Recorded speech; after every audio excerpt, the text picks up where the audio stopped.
بسم اللہ الرحمن الرحیم۔ حضرت تھانوی رحمۃ اللہ علیہ کا واعظ سنایا جا رہا ہے۔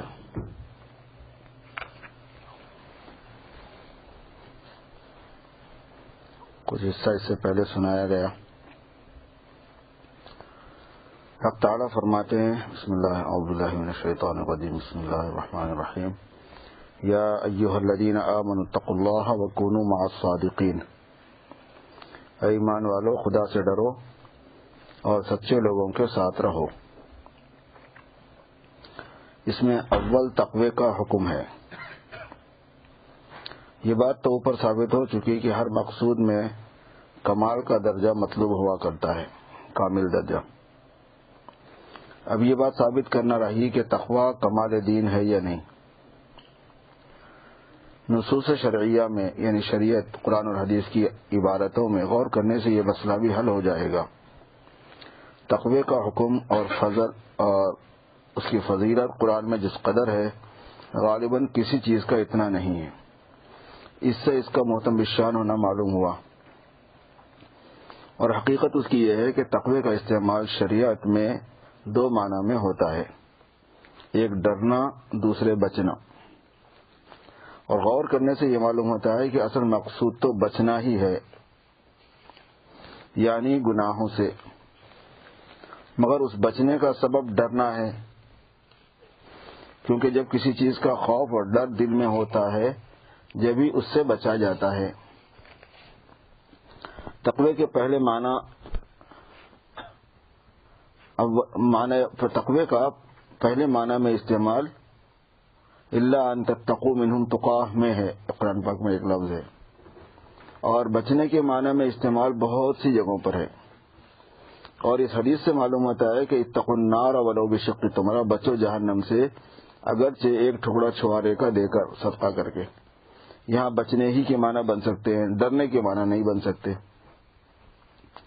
غرض استعمال دونوں معنوں میں ہے، ڈرنے کے معنی میں بھی اور بچنے کے معنی میں بھی۔ بچنا مقصود ہے اور بچنے کا سبب ڈرنا ہے کہ ڈرنے سے آدمی بچتا ہے، لیکن اصل مقصود گناہوں سے بچنا ہے، اور ڈرنا مطلقاً مقصود بالذات نہیں، اصلاً ڈرنا مطلوب نہیں ہے، بلکہ وہ ذریعہ اور سبب ہے گناہوں سے بچنے کا،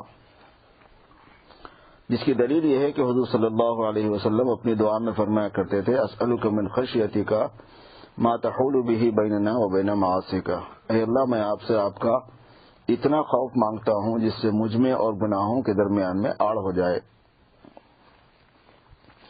اس سے معلوم ہوا کہ خوف علی الاطلاق مقصود نہیں، کیونکہ مقاصد کا ہر درجہ مطلوب ہوتا ہے، کوئی درجہ غیر مقصود نہیں ہوتا۔ اور حدیث کی اس قید سے معلوم ہوتا ہے کہ خوف ایک خاص حد تک مطلوب ہے، اس سے آگے مطلوب نہیں۔ وہ خاص حد یہ ہے کہ جس سے گناہوں میں رکاوٹ ہو۔ حضور صلی اللہ علیہ وسلم نے اس حدیث میں ما تحول به بیننا کی قید بڑھا کر ایک ایسی بات بتلائی ہے جو سالکین کو سال ہا سال کے تجربے کے بعد معلوم ہوتی ہے، مگر آپ نے دو لفظوں میں اس کو حل فرما دیا۔ اور بات یہ ہے کہ بظاہر یہ بات سمجھ میں آیا کرتی ہے کہ خدا کا خوف تو اچھی چیز ہے، وہ جتنا بھی زیادہ ہو اچھا ہے، لیکن تجربے سے معلوم ہوا ہے کہ اس کا حد سے بڑھ جانا نقصان دہ ہوتا ہے۔ اول تو زیادہ خوف سے صحت خراب ہو جاتی ہے، ہر وقت انسان رنج و غم ہی میں مبتلا رہتا ہے، اور صحت کے خلل میں آنے سے عمل میں کوتاہی ہونے لگتی ہے۔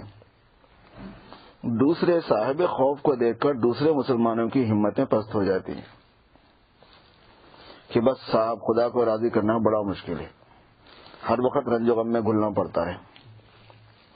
تیسرے جب خوف کا غلبہ حد سے زیادہ ہوتا ہے تو یہ شخص رحمت الہی سے مایوس ہو جاتا ہے، یاس تک یعنی مایوسی تک نوبت پہنچ جاتی ہے جو کہ کفر ہے، اور مایوس ہونے سے وہ بالکل معطل اور بیکار ہو جاتا ہے، سمجھتا ہے کہ جب میرے لیے کچھ نہیں ہو سکتا اور میں رحمت کے قابل ہی نہیں تو پھر اس ساری محنت سے کیا فائدہ، سب کام چھوڑ چھاڑ کر بیٹھ جاتا ہے۔ تو خوف کے غلبے سے یہ باتیں پیش آیا کرتی ہیں۔ اس وقت سالک کو معلوم ہوتا ہے کہ خوف کا ہر درجہ مطلوب نہیں، مگر حضور صلی اللہ علیہ وسلم نے ہم کو دو لفظوں میں اس حقیقت پر متنبہ فرما دیا۔ سمجھ میں آ رہی اردو سمجھ میں آ رہی؟ جب یہ بات ثابت ہو گئی کہ اصل مقصود تو تقوی، اور اس میں بھی میں ترجمہ کرتے جا رہا ہوں ان کی اردو میں بھی کہیں کہیں کہیں کہیں کر دے رہا ہوں، جب یہ بات ثابت ہو گئی کہ اصل مقصود تقوی بمعنی احتراز عن المعاصی ہے، یہ ان کا جملہ ہے سن، جب یہ بات ثابت ہو گئی کہ اصل مقصود وہ تقوی ہے جو کہ گناہوں سے بچنے والا ہو، تو خدا کی نافرمانی سے بچنے کا کمال دین ہونا ظاہر ہے، یہ چیز تو دین کا کمال ہے، کیونکہ اس میں ادائے فرائض اور واجبات اور حرام سے اجتناب اور بچاؤ سب داخل ہیں، کوئی مقصود شرعی اس سے خارج نہیں۔ مطلب یہ ہوا کہ نماز بھی پڑھو کیونکہ ترک صلاۃ معصیت ہے، زکوٰۃ بھی دو چونکہ ترک زکوٰۃ معصیت ہے، تمام مامورات کا جن کا حکم دیا گیا ہے چھوڑنا معصیت ہے، تو اس میں مامورات کے ادا کا حکم بھی ہے اور محرمات کے ترک کا حکم بھی ہے، ترک مانے چھوڑنا، اور کمال دین کے یہی دو اجزاء ہیں، تو تقوی کا کمال دین ہونا ثابت ہو گیا۔ دوسری دلیل ایک اور ہے جس سے تقوی کا کمال دین ہونا ثابت ہے، وہ یہ ہے کہ حدیث میں ہے الا ان التقوی ها هنا واشار الى صدره، رسول اللہ صلی اللہ علیہ وسلم نے اپنے سینے مبارک کی طرف اشارہ کر کے فرمایا کہ سن لو تقوی یہاں ہے، یعنی تقوی کا محل دل ہے۔ ایک مقدمہ تو یہ ہوا، اس کے ساتھ دوسری حدیث کو ملائیے، الا ان فی الجسد مضغہ اذا صلحت صلح الجسد كله واذا فسدت فسد الجسد كله الا وهي القلب، یعنی جسم میں ایک ٹکڑا ہے، جب وہ درست ہوتا ہے تو تمام بدن درست ہو جاتا ہے، اور جب وہ بگڑتا ہے تو تمام بدن بگڑ جاتا ہے، سن لو وہ دل ہے۔ اس حدیث سے اصلاح قلب کا صلاحیت کاملہ ہونا ثابت ہے، اور پہلے حدیث سے یہ معلوم ہو چکا کہ تقوی کا اصل محل یعنی جگہ اس کا موصوف دل ہے، اور اس سے لازم آتا ہے کہ تقوی سے اول اصلاح قلب کی ہوتی ہے، دل کی ہوتی ہے۔ ان مقدموں سے تقوی کا مستلزم صلاحیت کاملہ ہونا یعنی پوری طرح نیکی کامل نیکی کو حاصل ہونے کا ذریعہ بننا ثابت ہو گیا کہ تقوی کمال دین ہے۔ اور قلب کو محل تقوی اس حدیث میں اس لیے فرمایا کہ تقوی بمعنی الاجتناب عن المعصیت، گناہوں سے بچنے کا کے معنی میں جو تقوی ہے اس کا سبب خوف خداوندی ہے، اور ظاہر ہے کہ خوف کا اصل محل دل ہے۔ یہاں تک پہلے جملے کے متعلق کلام تھا۔ صادقین کی تشریح، دوسرے جملے کی بابت میں نے یہ کہا تھا کہ کونوا مع الصادقین بیان ہے مقصود مذکور کے طریق کا، اللہ تعالیٰ مقصود بیان کرتے ہیں، پھر اس کے بعد والے جملے میں اس کے عموماً اس کا ذریعہ اور طریقہ بیان کرتے ہیں۔ تو پہلے جملے میں تقوی کا حکم تھا، دوسرے جملے میں اس کے سبب کا حکم ہے کہ یہ تم کو سبب کیسے، اس کا سبب کیا ہے، کیسے یہ آئے گا۔ کونوا مع الصادقین بیان ہے مقصود مذکور کے، جو مقصود ہے اس کے طریقے کا، حاصل اس کا معیت مع المتقین ہے، متقیوں کے ساتھ رہنا، پس صادقین اسی کا ایک عنوان ہے، اور متقی کے معنی کاملین فی الدین کی معیت ہے، پس صادقین کے بھی وہی معنی ہوں گے، یعنی کمال فی الدین کا طریق کاملین فی الدین کی معیت ہے، دین میں کمال حاصل کرنے کا طریقہ دین میں کامل لوگوں کے ساتھ رہنا۔ پس کونوا مع الصادقین کی توجیہ کونوا مع الکاملین ہوئی، کیونکہ صادقین سے معنی مشہور صادقین فی القول مراد نہیں، معنی مشہور جو بات میں سچے ہوں وہ مراد نہیں، بلکہ راسخ فی الدین مراد ہیں، جیسے ہمارے محاورے میں بھی پکے آدمی کو سچا کہتے ہیں، اور اس معنی کے اعتبار سے حق تعالیٰ نے بعض انبیاء علیہ الصلوۃ والسلام کو صدیق فرمایا، وَاذْكُرْ فِي الْكِتَابِ إِبْرَاهِيمَ إِنَّهُ كَانَ صِدِّيقًا نَبِيًّا،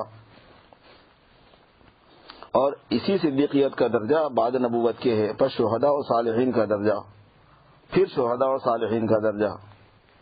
چنانچہ ایک آیت میں حق تعالیٰ نے اسی ترتیب سے ان درجات کو بیان فرمایا، فَأُولَٰئِكَ مَعَ الَّذِينَ أَنْعَمَ اللَّهُ عَلَيْهِمْ مِنَ النَّبِيِّينَ وَالصِّدِّيقِينَ وَالشُّهَدَاءِ وَالصَّالِحِينَ وَحَسُنَ أُولَٰئِكَ رَفِيقًا۔ اور رسوخ فی الدین بھی کمال فی الدین ہے، دین کے اندر رسوخ اور پختگی پیدا کرنا دین میں کمال پیدا کرنا ہے۔ بس مع الصادقین کی توجیہ مع الکاملین ثابت ہو گئی۔ پھر اس کی ایک اور آیت دلیل ہے، حق تعالیٰ فرماتے ہیں لیس البر ان تولوا وجوہکم، یہ آیت اتفاق سے میرے دونوں دعووں کو ثابت کر رہی ہے، یعنی اس سے تقوی اور صدق دونوں کے معنی کمال دین ہونا ثابت ہو رہا ہے۔ پوری آیت اس طرح ہے، لیس البر ان تولوا وجوہکم قبل المشرق والمغرب ولكن البر من آمن بالله واليوم الآخر والملائکۃ والکتاب والنبیین وآتى المال على حبه ذوي القربى واليتامى والمساكين وابن السبيل والسائلين وفي الرقاب وأقاموا الصلاة وآتوا الزكاة والموفون بعهدهم إذا عاهدوا والصابرين في البأساء والضراء وحين البأس أولئك الذين صدقوا وأولئك هم المتقون. ترجمہ یوں ہے، کچھ ساری خوبی اسی میں نہیں کہ تم اپنا منہ مشرق کی طرف کر لو یا مغرب کی طرف. قبلے کے بارے میں جو جھگڑا ہوا تھا اس کے جواب میں ہے.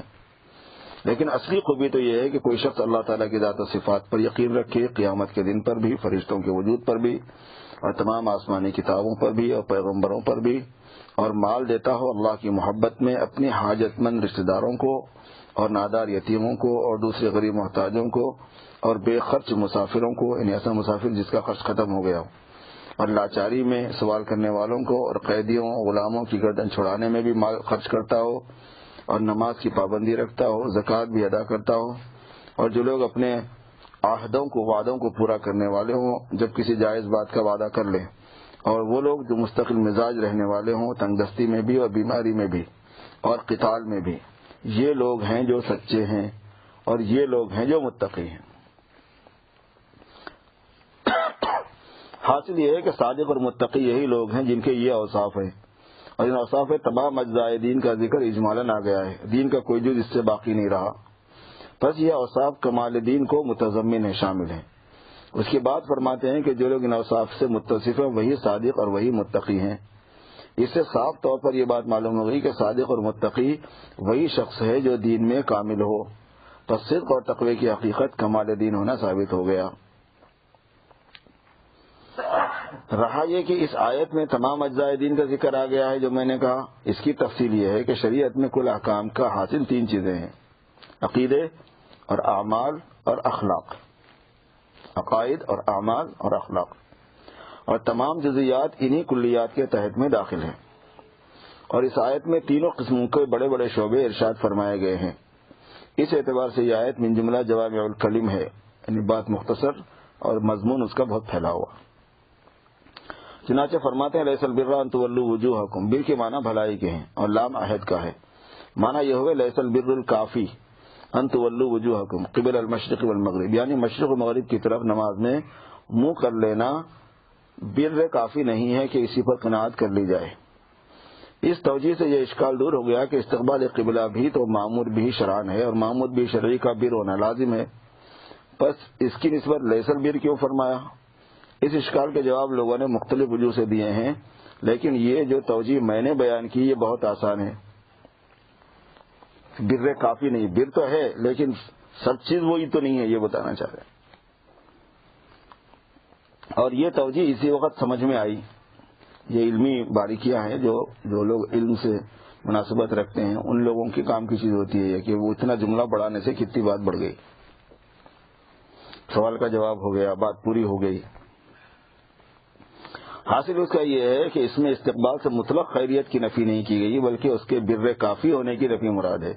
مطلق بر ہونے کو نہیں کہا، منع نہیں کیا گیا کہ بر نہیں، بلکہ کہا کہ وہ بر کافی نہیں ہے، بر نیکی کو کہتے ہیں.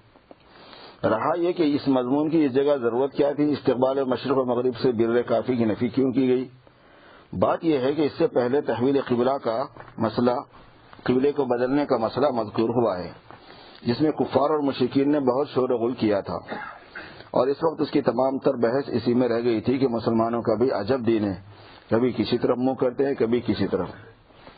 بعض لوگوں کو آپ نے دیکھا ہوگا کہ ان کو اسلام پر اعتراض کرنے کے واسطے کچھ نہیں، ایک دو تین چیزیں پکڑی ہوئی ہیں، وہ بھی لوگوں کو جس سے بیوقوف بنایا جا سکتا ہے بھائی تمہارے پاس تو بہت سی شادیوں کا ذکر ہے، حکم ہے، اور تمہارے پاس تو عورتوں کے لیے پردہ ہے. مطلب ایسی ایک دو تین باتیں یاد کر لیتے ہیں جو دیکھنے میں فوری طور پر آدمی کو اٹریکٹ کرے، اس میں بھی کوئی جان نہیں ہے مگر یہ کہ بس وہی سب کچھ دین ہے سمجھتے ہیں. مسلمان بولے تو یہ حق تعالیٰ ان کو تنبیہ فرماتے ہیں کہ تم تو اس بحث میں ایسے پڑ گئے کہ گویا مشرق و مغرب کی طرف منہ کرنا کوئی بڑا مقصود ہے، حالانکہ یہ مقصود نہیں بلکہ شرائط و وسائل مقصود میں سے ہے. بس یہ حماقت ہے کہ مقاصد کو چھوڑ کر غیر مقاصد کی بحث پر اکتفا کر لیا جائے. مشرق و مغرب کی طرف منہ کرنا یہ بر کافی نہیں بلکہ بر کافی وہ ہے جس کا آگے بیان آتا ہے، اس کا اہتمام کرو.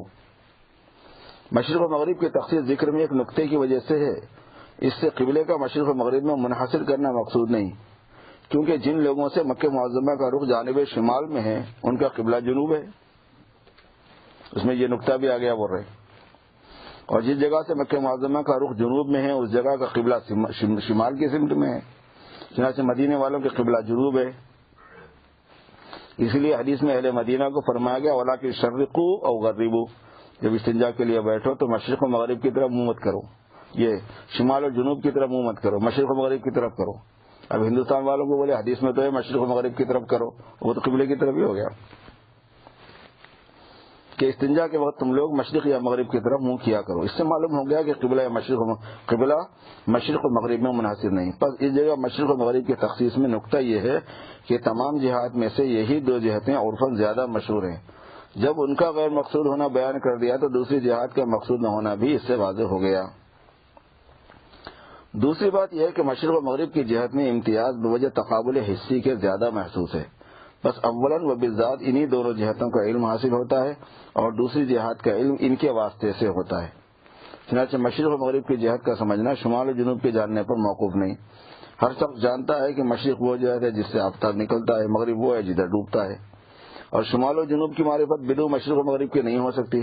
چنانچہ شمال و جنوب کی تعریف اسی طرح کی جاتی ہے کہ مشرق کی طرف منہ کھڑ کے کھڑے ہونے سے دائیں ہاتھ کی سمت جنوب ہے، بائیں ہاتھ کی سمت شمال ہے. بس یہ دونوں جہتیں حاصل ہوئی.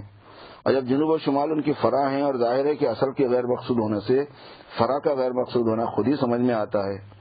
اس کے علاوہ یہ کہ شریعت میں قلیل انحراف تھوڑا سا ہٹنا مفسد صلاۃ نہیں.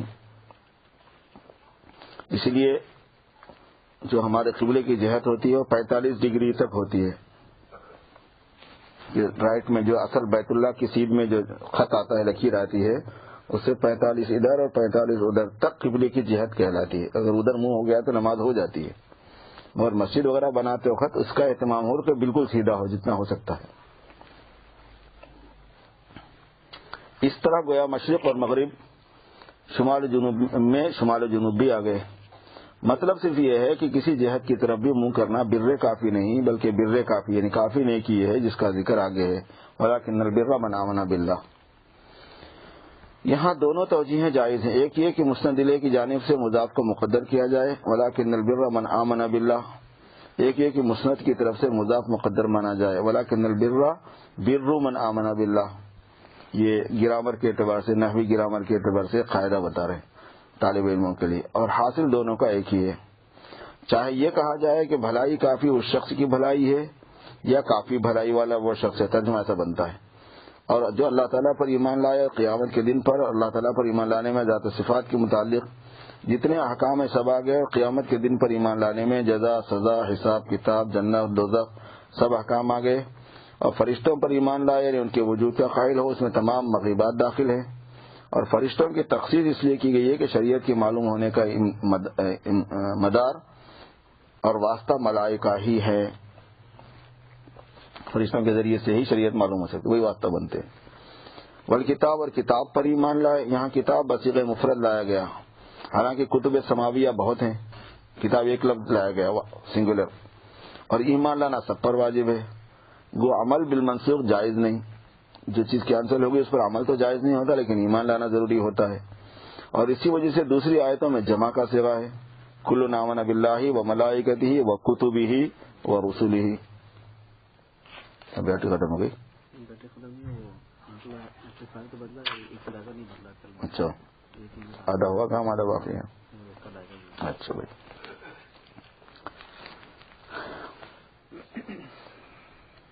لیکن یہاں مفرد صیغہ اختیار کرنے میں اشارہ اس بات کی طرف یہ ہے کہ قرآن ایسا جامع ہے کہ تمام کتابوں کو شامل ہے. وہ اسے کتاب پر ایمان لا لو تو سب پر ایمان آ گیا، اس لیے اس پر ایمان لانا گویا سب پر ایمان لانا ہے. یا یہ کہا جائے کہ کتب سماویہ میں سے ہر کتاب دوسری کتاب پر ایمان لانے کا امر کرتی ہے، پس وہ سب مل کر ایک کتاب کی جگہ پہ ہو گئے. ان سب پر ایمان لانا ایک کتاب پر ایمان لانے کے برابر ہے. اور جو ایک کتاب کو مان کر دوسرے کا انکار کرے وہ حقیقت میں پہلی کتاب پر بھی ایمان نہیں رکھتا. جو تورات کو مانے لیکن قرآن کو نہ مانے، اس نے تورات ہی کو نہیں مانا، وہ تورات پر ہی مومن نہیں. جو انجیل کو مانے قرآن کو نہ مانے وہ انجیل کا ہی مومن نہیں ہے. یہ نہیں کہہ سکتے کہ وہ لوگ انجیل پر ایمان رکھتے ہیں قرآن پر نہیں رکھتے، نہیں، وہ انجیل پر ہی ایمان نہیں رکھتے.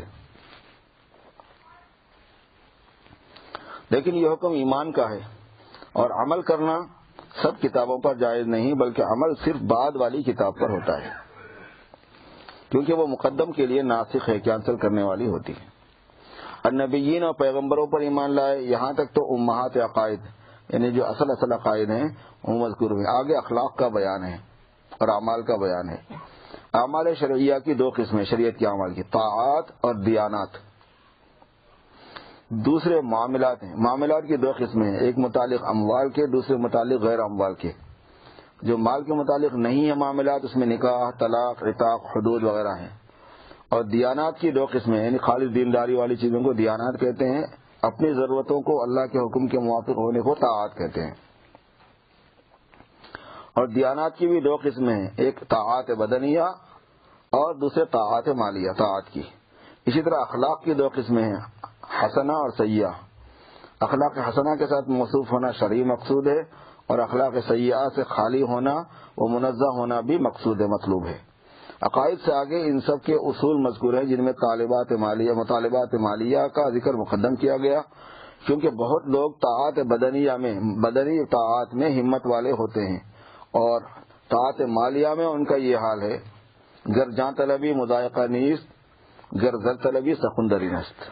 اگر جان مانگ رہے ہیں تو حاضر ہوں، لیکن اگر پیسے مانگ رہے ہیں تو تھوڑا اور کرنے دیجیے۔ چنانچہ ارشاد ہے کہ وآت المال علی حبہ، اور دیتا ہو مال اللہ کی محبت میں رشتہ داروں کو، علی حبہ کی ضمیر اللہ کی طرف راجع ہو، جیسا کہ یہی ظاہر ہے۔ تو اس میں علم و اخلاق کا بھی ایک اصل عظیم مذکور ہوگا، یعنی مال خدا کے راستے میں محبت الہی کی وجہ سے دینا چاہیے۔ اس میں ایک تو محبت الہی کے حاصل کرنے کی تعلیم ہوئی کہ خدا سے محبت پیدا کرنی چاہیے، محض ضابطے کا تعلق نہ ہو۔ دوسرے اخلاص کی تعلیم اور ریا اور ناموری کی ممانعت ظاہر ہوئی کہ مال خرچ کرنے میں کسی مدح و ثناء اور شکریہ وغیرہ کا منتظر نہ ہو، اتنا ہم دیے ہمارا شکریہ تک ادا نہیں کرے، کوئی تھینک یو لیٹر بھی نہیں بھیجا، بیماری ہو گئی۔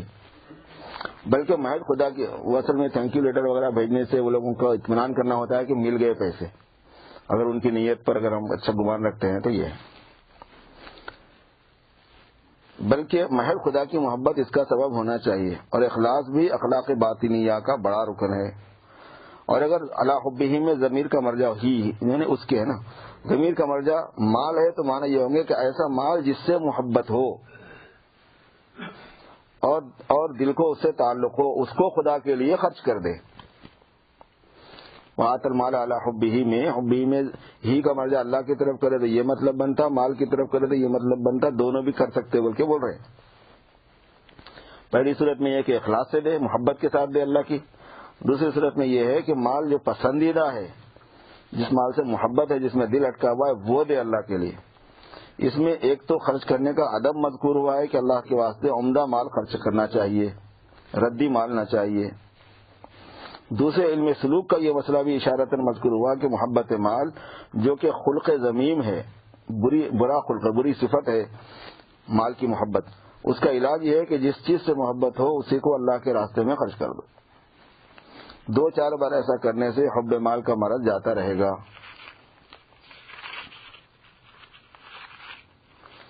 ذوی القربہ میں تمام قرابت دار داخل ہیں، بیوی بچے بھی ان میں آ گئے جن کا نفقہ مرد پر واجب ہوتا ہے، اور دوسرے غریب رشتہ دار بھی آ گئے جن کو کچھ دیتے رہنا اور ان کا خیال رکھنا مستحب ہے۔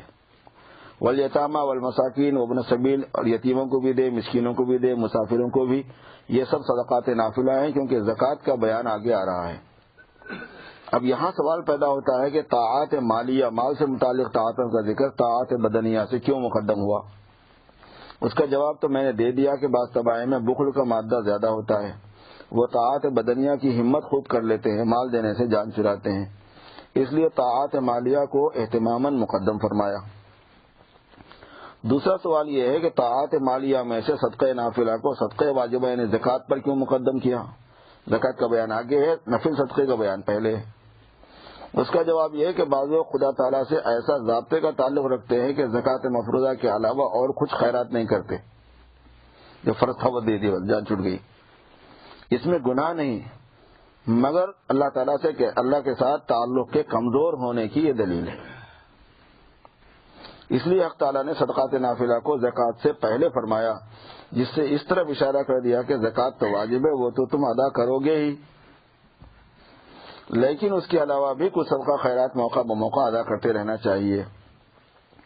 دیکھیے اگر کوئی محبوب یا کوئی بادشاہ ہم سے یہ کہہ دے کہ اس موقع پر تم 2 روپے خرچ کر دو، تو غور کیجئے کہ اس وقت ہمارے دل کی کیا حالت ہوگی۔ کیا ہم 2 روپے ہی پر اکتفا کریں گے؟ یہ بہت اچھا موقع ہے، 1-2 روپے خرچ کر دو، اور بولنے والا ایسا ہے، بڑا ہے، بادشاہ ہے؟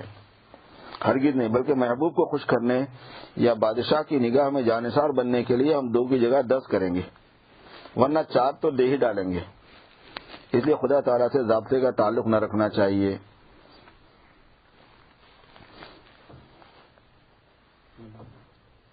کیا ہے گاڑی آواز؟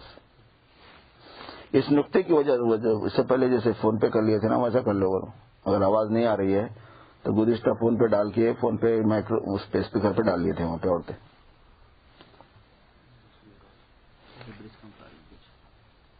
نکل گیا تھا۔ اچھا، اس نقطے کی وجہ سے صدقات نافلہ کو صدقات مفروضہ مالیہ سے مقدم کیا، بلکہ طاعات بدنیہ یعنی نماز سے بھی مقدم کر دیا۔ لیکن بعد میں جب زکوٰۃ کا ذکر فرمایا تو نماز کو اس سے پہلے مقدم کیا، تاکہ یہ معلوم ہو جائے کہ رتبے کے اعتبار سے نماز ہی مقدم ہے۔ چنانچہ دیکھ لو، ہم نے زکوٰۃ کا ذکر اس کے بعد کیا، اور جن صدقات مالیہ کو نماز اور زکوٰۃ سے پہلے بیان کیا، وہاں تقدیم کی وجہ محض اہتمام بالشان ہے، اس کی اہمیت کو بتانا ہے، نہ کہ رتبے کو بتانا ہے، مرتبے کو۔ رتبہ نماز کا طاعات مالیہ سے بڑھا ہوا ہے، اور زکوٰۃ کا رتبہ صدقات نافلہ سے بڑھا ہوا ہے۔ سبحان اللہ، خدا تعالیٰ کے کلام میں ہر چیز کے درجے کا کتنا لحاظ ہے۔ اب اتنی باریکیوں کی طرف ذہن کہاں جاتا ہے کسی کا؟ یہی تو باتیں ہیں جن کی وجہ سے بشر کی عقل اس کلام کو دیکھ کر چکراتی ہے کہ اتنی رعایتیں انسان نہیں کر سکتا۔ وسائلین وفی الرقاب، اور مانگنے والوں کو بھی دے اور گردن چھڑانے میں بھی، یہ بھی صدقات نافلہ کی ایک فرد ہے، یعنی وہ بھی نفل صدقوں میں ہی آتا ہے۔ اس میں البتہ اتنی تفصیل ضروری ہے کہ دیگر نصوص شرعیہ سے سائلین کا لفظ ان سوال کرنے والوں کے ساتھ مخصوص ہو گیا جو مجبوری کی وجہ سے سوال کرتے ہوں، جن کا پیشہ سوال نہ ہو گیا ہو، اور جو لوگ مضبوط ہٹے کٹے سوال کو پیشہ بنائے ہوئے ہیں ان کو دینا جائز نہیں، نہ ان کو سوال کرنا جائز۔ اس مسئلے پر اس زمانے میں سب سے پہلے حضرت مولانا گنگوہی رحمۃ اللہ علیہ نے تنبیہ فرمائی۔ ایک دن فرمایا کہ ایک مسئلہ بتلاتا ہوں، گالیاں تو بہت پڑیں گی۔ چنانچہ واقعی جب اس مسئلے کی شہرت ہوئی تو لوگوں نے بہت اعتراضات کیے اور برا بھلا کہا۔ کوئی یہ کہتا تھا کہ بس اس کا مطلب یہ ہے کہ کسی فقیر کو کچھ مت دو، مجھے دے دو۔ کوئی یہ کہتا تھا کہ بس یہی ایک تو نئے مولوی پیدا ہوئے ہیں، آج تک کسی نے بھی ان سوال کرنے والوں کو دینا حرام نہیں بتایا۔ مگر مولانا تو شریعت الہیہ کے عاشق تھے، اور عاشق کو گالیوں کی پرواہ نہیں ہوتی۔ کسی نے خوب کہا ہے، گرچہ بدنامیست نزد عاقلہ مانمی خواہم ننگو نامرا، ایسا کام کرنا عقل مندوں کے پاس بدنامی ہے، لیکن ہم ننگ اور نام کو چاہتے ہی کب ہیں؟ ہم چاہتے ہی ہیں ایسی لائن کی بدنامی۔ اور اس معنی میں ایک شعر اردو کا ہے، مگر ذرا شاعریت سے گرا ہوا ہے، اور نہ معلوم یہ کیا بات ہے کہ اردو کے اشعار فارسی اشعار کے مقابلے میں پھیکے ہوتے ہیں، مگر مضمون کے موافقت کی وجہ سے پڑھ دیتا ہوں۔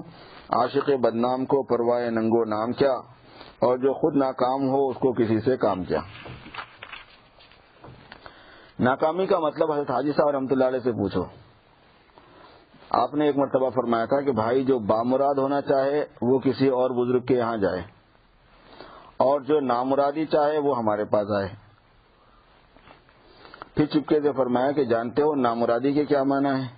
اس کی معنی ہے عشق کے، کیونکہ عاشق بوجہ طلب اور اشتیاق کے غلبے کے ہر جگہ اپنے آپ کو ناکام اور بے مراد ہی سمجھتا ہے۔ عشق کی وجہ سے اس کو کتا بھی مل گیا تو بھرتا ہی نہیں پیٹ اس کا، اور ہونج بول کے رہتا اس کو۔ وہ کسی حالت یا کسی مقام پر قناعت نہیں کرتا، ہر وقت آگے کی طلب رہتی ہے، اس لیے وہ ہمیشہ ناکام رہتا ہے۔ یہی وجہ ہے کہ چشتیہ میں تمکین کے بعد بھی سوز و گداز رہتا ہے، کیونکہ عشق کا اثر سوز و گداز ہے، اور عام طور پر وہ تلوین میں رہتا ہے۔ تلوین ایک حالت کا نام ہے آدمی کی، تمکین جم جانے کا نام ہے۔ جمنے کے باوجود بھی وہ بات رہتی ہے، بول رہے ہیں، مگر یہ دنیا ہی میں ہے، کیونکہ یہاں وصال کامل نہیں ہو سکتا جس سے تسلی ہو۔ ایک صاحب حال صوفی کا قول ہے، ان فی الجنان جنت لیس فیہا حور ولا قصور ولکن فیہا ارینی ارینی، یعنی ایک جنت ایسی بھی جنتوں میں ہے، جنتوں میں ایک جنت ہے جس میں نہ حوریں ہیں نہ محلات ہیں، بس وہاں جو لوگ رہیں گے ان کی حالت یہ ہوگی کہ وہ ہر وقت اللہ تعالیٰ سے عرض کرتے رہیں گے کہ اپنے کو دکھلا دو، اپنے کو دکھلا دو، ارینی کرتے رہیں گے۔ بعض لوگ اس کو حدیث سمجھتے ہیں، یہ غلط ہے، بلکہ یہ ایک صوفی کا قول ہے، اور قول بھی غلط ہے۔ حضرت فرمائے میرے نزدیک اس صوفی نے جنت کو دنیا پر قیاس کیا ہے، حالانکہ جنت میں حسب استعداد وصال کامل نصیب ہو جائے گا، جس سے پوری تسلی ہو جائے گی اور کسی قسم کی خلش باقی نہ رہے گی، جس کی دلیل یہ ہے کہ قرآن میں جنت میں ہر قسم کی کلفت اور خلش کی نفی صراحتاً مذکور ہے، اور یقیناً یہ خلش وہاں بھی رہی تو اس سے بڑھ کر کوئی خلش نہ ہوگی۔ اس شخص تو آخرت ہی کی امید پر زندگی کے دن پورے کر رہے ہیں، اگر وہاں بھی تسلی کامل نہ ہوئی تو بڑی حسرت کی بات ہے، اور نصوص سے صاف معلوم ہو رہا ہے کہ جنت میں کوئی حسرت باقی نہیں رہے گی۔ وَلَكُمْ فِيهَا مَا تَشْتَهِي أَنفُسُكُمْ وَلَكُمْ فِيهَا مَا تَدَّعُونَ۔ اور دنیا میں سکون کامل اور پوری تسلی اس لیے نہیں ہو سکتی کہ یہاں وصال کامل عادتاً ممتنع ہے، ہو نہیں سکتا، جس کی وجہ یہ ہے کہ یہاں قوی وصال کامل کے متحمل نہیں، اور جنت میں تحمل عطا ہو جائے گا، اور اہل نسبت کو جو دنیا میں وصال نصیب ہوتا ہے اس کو حالت تلوین کی اضافت سے وصال کہہ دیا جاتا ہے، ورنہ حقیقی وصال کے سامنے وہ کچھ بھی نہیں۔ بس ایک قسم کا حضور حاصل ہو جاتا ہے، وہ بھی کسی وقت ہوتا ہے، کسی وقت نہیں ہوتا۔ اسی لیے عارف شیرازی فرماتے ہیں دربد میں دور یک دو قدح در کشو برو یعنی تمع مدار وصال دوام را۔ اور حضرت حنظلہ رضی اللہ تعالیٰ عنہ کو حضور صلی اللہ علیہ وسلم نے فرمایا تھا ولیکن یا حنظلہ ساعتن یعنی ساعتن کذا و ساعتن کذا، اگر تم میرے ہی پاس رہو تو فرشتے تم سے مصافحہ کرنے لگیں گے، لیکن یہ حالت ہر وقت نہیں رہتی۔ غرض یہ کہہ رہا تھا کہ عاشق کو بدنامی اور ذلت اور گالیوں کی پرواہ نہیں ہوا کرتی، چنانچہ مولانا گنگوئی نے بھی اس کی پرواہ نہیں کی۔ فقہا نے بھی صراحتاً فرمایا کہ یہ لوگ جو گلی کوچوں میں سوال کرتے پھرتے ہیں، جنہوں نے سوال کو پیشہ بنا لیا ہے، ان کو سوال کرنا حرام ہے، اور چونکہ ان کا سوال پورا کر دینے سے ان کو آئندہ کے لیے سوال پر جرأت ہوتی ہے، اس لیے ان کو کچھ دینا حرام سوال کرنے پر مدد کرنا ہے، اور حرام میں مدد کرنا حرام ہے، اس لیے ہٹے کٹے لوگوں کو سوال کرنا بھی حرام اور دینا بھی حرام، خوب سمجھ لو۔ اور پھر رقاب اور گردن چھڑانے میں یہ قیدیوں اور غلاموں کے متعلق ہے، اور اسی کے حکم میں یہ صورت بھی ہے کہ جو شخص قرض کے اندر بندھا ہوا ہو اس کی اعانت کر دی جائے کہ یہ بھی گردن چھڑانے میں داخل ہے، حتیٰ کہ قرض چھڑانے کے بعد سے اگر زکوٰۃ وغیرہ بھی دینا پڑے تو دی جا سکتی ہے۔ وَأَقَامَ الصَّلَاةَ وَآتَى الزَّكَاةَ، نماز کی پابندی کرے، زکوٰۃ ادا کرے۔ یہاں زکوٰۃ کو نماز سے اصل کے مطابق مؤخر کر دیا، جس کا نقطہ اوپر آ چکا ہے۔ یہاں تک طاعت بدنیہ اور حقوق طاعت مالیہ کے اصول مذکور ہوئے، آگے حقوق العباد کا بیان ہے۔ وَالْمُوفُونَ بِعَهْدِهِمْ إِذَا عَاهَدُوا، وہ لوگ وعدوں کو پورا کرنے والے ہیں جب وعدہ کر لیتے ہیں۔ ہر چند کے حقوق العباد میں بعض ایسے حقوق ہیں جو ایفاء عہد سے مقدم ہیں، وعدہ پورا کرنے سے مقدم ہیں، جیسے قرض کا ادا کر دینا، امانت میں خیانت نہ کرنا، لیکن اس جگہ حق تعالیٰ نے صرف ایفاء عہد کو بیان فرمایا ہے، جس میں اس طرف اشارہ ہے کہ جب وہ لوگ ایسے حقوق العباد کو ادا کرتے ہیں جن کا مطالبہ کرنے والا ان سے کوئی بھی نہیں، کیونکہ ایفاء عہد قضاءً لازم نہیں، اگرچہ دیانتاً ہے، بعض کے نزدیک واجب ہے، تو اس سے خود بخود یہ بات معلوم ہو گئی کہ جن حقوق کا مطالبہ کرنے والا موجود ہو ان کو تو ضرور ادا کریں گے، اور اسی نقطے کی وجہ سے موارث میں وراثت کے مال میں وصیت کو دین پر مقدم فرمایا ہے، قرض ادا کرنے کے مقابلے میں اس کی جو وصیت ہے اس کو پورا کرنا ثلث مال میں سے۔ اس سے حقوق العباد کا درجہ معلوم ہو گیا کہ جب حق تعالیٰ کو ان حقوق کا بھی اہتمام ہے جس کا کوئی مطالب نہ ہو، تو جن حقوق کا مطالب بھی موجود ہو تو وہ کتنا اہتمام کے قابل ہوگا۔ یہاں بطور مثال کے بعض حقوق کا ذکر فرمایا گیا، ورنہ حقوق العباد اور بھی ہیں۔ اگرچہ لوگ فقط مال کو حق العباد سمجھتے ہیں، مگر ایک حدیث سے صاف معلوم ہوتا ہے کہ حق العباد مال ہی میں منحصر نہیں، بلکہ حقوق العباد کی اور بھی اقسام ہیں۔ وہ حدیث یہ ہے کہ حضور صلی اللہ علیہ وسلم نے حجۃ الوداع میں جو خطبہ پڑھا ہے اس میں آپ نے صحابہ سے دریافت فرمایا کہ یہ کون سا دن ہے، تو لوگوں نے کہا کہ اللہ اس کے رسول زیادہ جانتے ہیں۔ آپ نے فرمایا کہ کیا یہ یوم النحر نہیں ہے، قربانی کا دن نہیں ہے؟ لوگوں نے کہا جی ہاں۔ اس سے صحابہ کا غایت ادب معلوم ہوا کہ جس بات کو وہ جانتے بھی ہیں اس کو بھی اللہ اور رسول کے حوالے کر دیتے تھے، اپنی شان علم ظاہر نہ کرتے تھے، ہاں ہمیں تو معلوم ہے، ہمیں تو معلوم ہے۔ اس کے بعد حضور نے دریافت فرمایا کہ یہ مقام کون سا ہے. اسی طرح پھر خود ہی فرمایا کہ یہ بلدۃ الحرام نہیں ہے. صحابہ نے عرض کیا بے شک ہے. پھر آپ نے مہینے کے بارے میں سوال کیا, اس طرح خود ہی فرمایا کہ کیا یہ ذی الحجہ نہیں ہے. صحابہ نے عرض کیا بے شک ہے.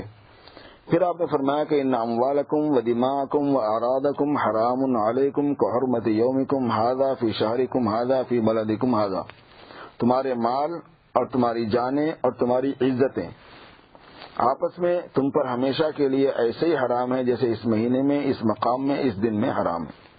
معلوم ہوا کہ ایک قسم حقوق العباد کی جان کو تکلیف پہنچانا ہے, مثلا ناحق مارنا جس میں اہل حکومت اور معلمین بکثرت مبتلا ہیں, اور ایک قسم حقوق العباد یعنی ہمارے پاس کے معلمین یہاں کے بھی ہیں تھوڑے لیکن زیادہ وہاں کے رہتے ہیں, اور ایک قسم حقوق العباد کی کسی کی آبرو کو صدمہ پہنچانا بھی ہے, کسی پر لعن طعن کرنا, کسی کی تحقیر کرنا, کسی پر بے وجہ بدگمانی کرنا, سب حرام ہے.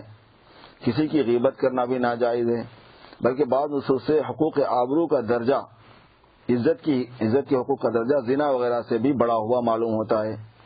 لیکن ہماری حالت یہ ہے کہ بالخصوص آبرو کے حقوق کی ذرا پرواہ نہیں, عزت کے حقوق کی ذرا پرواہ نہیں. ایسے لوگ بکثرت ہیں جو کسی کا ایک پیسہ بھی نہیں رکھتے, حقوق مالیہ میں فرگزاشت نہیں کرتے اور اپنے آپ کو بڑا متقی سمجھتے ہیں کہ ہم کسی کا حق نہیں رکھتے, مگر آبرو کے حق میں وہ بھی مبتلا ہیں. ہماری کوئی مجلس غیبت سے خالی نہیں ہوتی. عوام کی تو کیا شکایت, علماء کی مجالس بھی غیبت سے خالی نہیں, اور سب سے بڑھ کر غضب یہ ہے کہ مشائخ کی مجالس بھی اس سے خالی نہیں. عوام تو عوام ہی کی غیبت کرتے ہیں جن میں اکثر گنہگار ہوتے ہیں, جن کی آبرو کا زیادہ حق بھی نہیں. لیکن علماء جب غیبت کریں گے تو عوام کی نہیں کریں گے, اور مشائخین ہمیرا مشائخ کی غیبت کریں گے تاکہ یہ ہم سے بڑھ نہ جائیں, لوگ ہم سے زیادہ ان کے معتقد نہ ہو جائیں. اور اس لیے اکثر علماء و مشائخ کی مجلسیں علماء و مشائخ کی غیبت سے بھری ہوئی ہیں. یہ لوگ مقبولان الہی اور اولیاء اللہ کی غیبت کرتے ہیں, تو اس بارے میں یہ عوام سے بڑھے ہوئے ہیں. یاد رکھو یہ باتیں معمولی نہیں ہیں, لوگ اس کو معمولی بات سمجھتے ہیں, حالانکہ یہ باتیں سارے نماز روزے کو لے ڈوبیں گی. یہ باتیں ساری نماز روزے کو لے ڈوبیں گی. جس کی تم نے آبرو ریزی کی ہوگی قیامت میں اس کو تمہاری نیکیاں دلوائی جائیں گی. اس لیے نماز روزے سے زیادہ حقوق آبرو کا اہتمام کرنا چاہیے. ایک بات اور یاد آئی, وہ یہ کہ مال اور جان کا حق تو مرنے پر ختم ہو جاتا ہے, اور آبرو کا حق تو بعد موت کے بھی باقی رہتا ہے.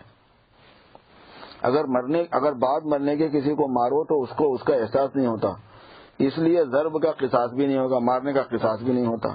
اس طرح مرنے کے بعد کسی کا مال چراؤ تو وہ مال اس کا نہیں رہا, وہ رسا کا ہو گیا. لیکن مرنے کے بعد کسی کو متہم کرو, اس کو برا بھلا کہو تو غیبت کا گناہ اس وقت بھی ہوگا. اور اب اس کا کفارہ یہ ہے کہ میت کے لیے بکثرت دعا و استغفار کرو, امید ہے کہ حق تعالیٰ تم کو اس سے راضی کر دیں گے. اور یہ جو میں نے کہا کہ مرنے کے بعد مار کا احساس نہیں ہوتا, شاید کسی کو اس حدیث سے شبہ ہو. کسر عظم المؤمن میتن کا کسری ہی حین, مسلمان کی ہڈی کو مرنے کے بعد توڑنا ایسا ہی ہے جیسے زندہ کی ہڈی توڑنا. ایک حدیث شریف کا مفہوم ہے. اس کا مطلب یہ نہیں ہے کہ تشبیہ من کل الوجوہ ہے جس سے میت کو بعد موت کے زندہ کے برابر احساس ہونے کا شبہ کیا جائے. اگر ایسا ہوتا تو شرعاً اس سے قصاص لیا جاتا, بلکہ یہ تشبیہ بعض اعتبارات سے ہے. ایک وجہ تو یہ ہے کہ موت کے بعد بھی روح کو کسی قدر تعلق جسم سے رہتا ہے, اور وہ ایسا تعلق ہے جیسا کہ اس وقت ہمارے جسم کو لباس سے ہے. اگر کوئی ہمارا اترا ہوا کرتا پھاڑ دے تو ہم کو تکلیف ہوتی ہے. اس تعلق کا یہ اثر بھی ہے کہ قبر کے پاس جا کر سلام و دعا جو کچھ بھی کی جاتی ہے مردہ اس کو سنتا ہے, اور شہداء میں یہ تعلق عام مومنین سے زیادہ ہوتا ہے, جس کا اثر یہ ہے کہ ان کا جسم موت کے بعد بھی سالم رہتا ہے, زمین اس کو نہیں کھا سکتی. اس تعلق سے بعض اولیاء کو مرنے کے بعد قوت تصرف بھی عطا ہوتی ہے کچھ کرنے کی, لیکن اس کے یہ معنی نہیں ہے کہ ہم ان کے مزاروں پر جا کر ان سے مرادیں مانگا کریں کہ شرعاً یہ جائز نہیں ہے. یہاں اس کا مذائقہ نہیں کہ ان کے وسیلے سے حق تعالیٰ سے دعا مانگی جائے. باقی ان سے یہ بھی نہ کہا جائے کہ تم ہمارے واسطے دعا کرو, کیونکہ شریعت میں اس کا کہیں ثبوت نہیں کہ وہ ایسی دعاؤں کے معذون ہیں, یعنی ان کو ان کی اجازت دی گئی ہے. احادیث سے صرف اتنا معلوم ہوتا ہے کہ قبرستان میں جا کر مردوں کے لیے دعا کی جائے. یہ بھی احادیث سے معلوم ہوتا ہے کہ مردوں کو زندوں کی دعا سے نفع ہوتا ہے اور اس کے منتظر رہتے ہیں، مگر اس کا کہیں ثبوت نہیں کہ اگر ان سے یہ کہا جائے کہ تم ہمارے واسطے دعا کرو تو وہ دعا کرتے ہیں. اور اولیاء سے زیادہ انبیاء علیہ السلام کی ارواح کو اپنے اجسام سے تعلق رہتا ہے، جس کی بعض آثار یہ ہیں کہ ان کی میراث تقسیم نہیں ہوتی.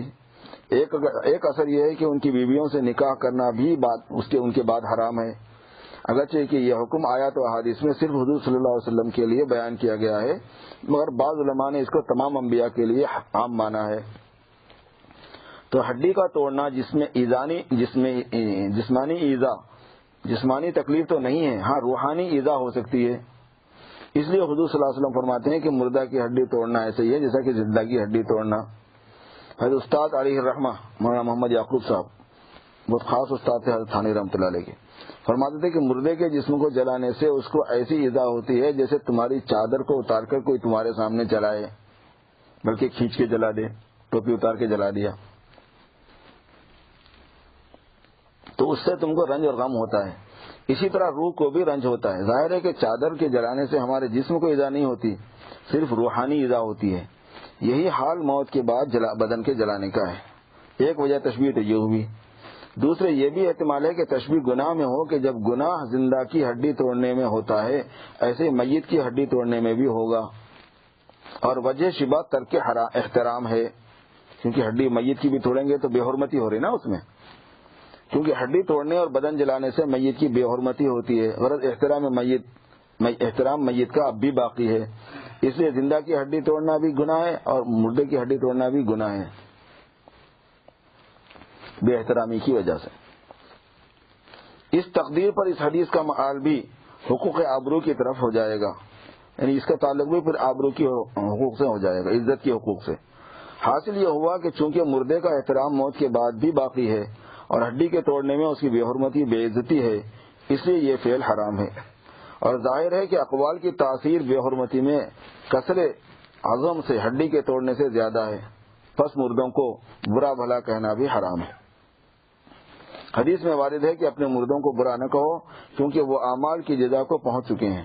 اگر واقعی میں وہ برے ہیں تو اپنے افعال کی سزا بھگت رہے ہیں، پھر تمہارا ان کو برا بھلا کہنا بے سود ہے. اور اگر واقعی میں وہ اچھے ہیں تو ان کو برا کہنے سے تم کو گناہ ہوگا، اسے یہ حرکت قابل ترک ہے. البتہ جو لوگ اپنی زندگی میں کوئی برا طریقہ رائج کر گئے ہوں اور ان کی موت کے بعد بھی لوگ اس کا اتباع کرتے ہوں، ان کو برا بھلا کہنے کا مذائقہ نہیں تاکہ لوگ اس کے اتباع سے باز آ جائیں. سوال کا جواب ہے یہ بھی. بس مسلمانوں کی بے حرمتی کرنا چاہے فعل سے ہو یا قول سے ہر طرح ناجائز ہے. اور بے حرمتی کے بہت سے شعبے ہیں جن میں سے ایک شعبہ وہ بھی ہے جس کی ضرورت کی طرف مجھ کو ایک عنایت فرمانے توجہ دلائی ہے. وہ یہ کہ سنا گیا ہے کہ بعض لوگ قبرستانوں میں پیشاب کرتے ہیں اور قبرستانوں کی زمین میں گھر بناتے ہیں. تو اس میں ایک تفصیل ہے جس کو غور سے سن لینا چاہیے. وہ یہ کہ اگر قبرستان کی زمین کسی کی ملک ہو تب اس کو قبروں کے نشانات مٹا کر اس کی جگہ مکان بنانا جائز ہے، مگر جس جگہ قبر کا نشان ہو وہاں پاخانہ پیشاب کرنا اس وقت بھی حرام ہے. اور جو قبرستان وقف ہیں ان کا استعمال بالکل حرام ہے، ان میں کسی کو مکان بنانا جائز نہیں، اور اکثر قبرستان وقف ہی ہیں، اس لیے اس سے بچنا چاہیے. اور اس میں آخرت کا ضرر تو ہے ہی کہ گناہ ہوتا ہے، لیکن بعض دفعہ دنیاوی ضرر بھی ہوتا ہے کہ بعض مردے پٹک بھی دیتے ہیں. چنانچہ اکثر ایسے واقعات سنے گئے ہیں. میں یہ دعویٰ نہیں کرتا کہ سب حکایات صحیح ہیں، مگر بہت سی سند صحیح سے ثابت بھی ہیں. پھر اس سے قطع نظر اس میں تو کچھ شک ہی نہیں کہ قبروں پر پیشاب وغیرہ کرنے سے مردوں کو ایذا ہوتی ہے، تکلیف ہوتی ہے. ان میں بعض اولیاء اللہ بھی ہوتے ہیں جن کی نسبت حدیث صحیح میں وارد ہے کہ من عادی لی ولی فقد آذنتہ بالحرب، جو کوئی میرے ولی کو ایذا پہنچائے اس کو خدا تعالیٰ کی طرف سے اعلان جنگ دیا جاتا ہے. اللہ اکبر، یہ وعید کتنی سخت ہے. خدائی الٹیمیٹم کا کون مقابلہ کر سکتا ہے؟ پھر اس وعید کا ظہور کبھی تو اس طرح ہوتا ہے کہ حق تعالیٰ خود اولیاء کو تصرف کی اجازت دیتے ہیں اور وہ اپنے تصرف سے اس شخص کو ضرر پہنچا دیتے ہیں. اور بعض دفعہ اولیاء تو کوئی تصرف نہیں کرتے لیکن حق تعالیٰ کو اپنے محبوب کی بے حرمتی پر غیرت آتی ہے کہ ہمارے محبوب کے ساتھ یہ معاملہ کیوں کیا گیا، اس لیے حق تعالیٰ خود اس شخص کو کسی بلا میں گرفتار کر دیتے ہیں. غرض اولیاء کے ساتھ گستاخی و بے ادبی کرنا بڑا سنگین جرم ہے. اگر وہ حضرات اپنی شفقت سے کچھ بھی نہ کہیں تو غیرت حق نہیں چھوڑتی، اس لیے اس سے بچنا چاہیے.